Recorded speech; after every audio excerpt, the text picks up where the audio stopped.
Hi అండి, good morning. ఎలా ఉన్నారు అందరూ? బాగున్నారా? ఏంటి హౌస్ చూపిస్తుంది అనుకుంటున్నారా? నేనైతే ఈరోజు పైన ఉన్నటువంటిది ఆ రూమ్స్ అన్నీ కూడా కడిగేశానండి. చక్కగా చీపురు పెట్టి వాటర్ పోసి కడిగేశాను అన్నమాట.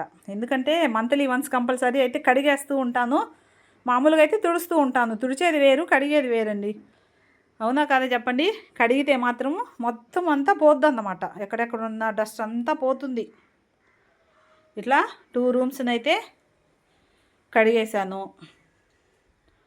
ఇంకా మంచాన్ని అంతా కూడా ఇలా పెట్టేసి కడిగేసాను అన్నమాట. ఇంకా వాటిని సర్దాలి. కొన్ని బట్టలు అయితే ఉన్నాయి, వాటిని వాషింగ్ మిషన్లో వేసేయాలి. టైల్స్ ఎలా ఉన్నాయి ఒకసారి చెప్పండి, బాగున్నాయా? ఇది పైనండి, ఇది నా సామ్రాజ్యం చెప్పాను కదా ఒకసారి.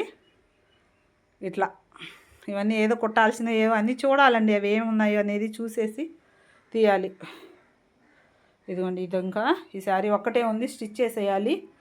మొన్న ఈ మధ్య మీకు చూపించాను కదా, ఓల్డ్ శారీస్ని న్యూగా చేద్దాము అని అవి చేస్తూ ఉన్నాను అన్నమాట. నేనైతే స్టిచ్ చేసేటప్పుడు ఈ విధంగా దిండు వేసుకొని కుడతానండి, అప్పుడు బ్యాక్ పెయిన్ అనేది రాదన్నమాట. ఇదిగోండి, ఈ 4 శారీస్ అయితే స్టిచ్ చేసేసాను.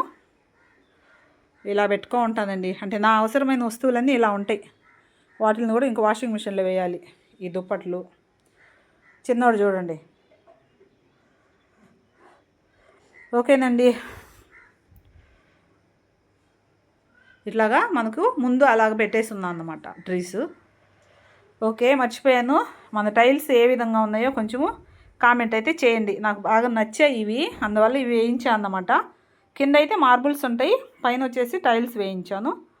చూడటానికైతే చాలా బాగుంటాయండి. వర్క్ చేసిన అన్న కూడా భలే బాగున్నాయమ్మా అని అన్నారన్నమాట. ఓకేనండి, మరొక మంచి వీడియోలో మరలా మీ ముందుకు వస్తుంది మీ లతా శ్రీనివాస్. బాయ్ అండి.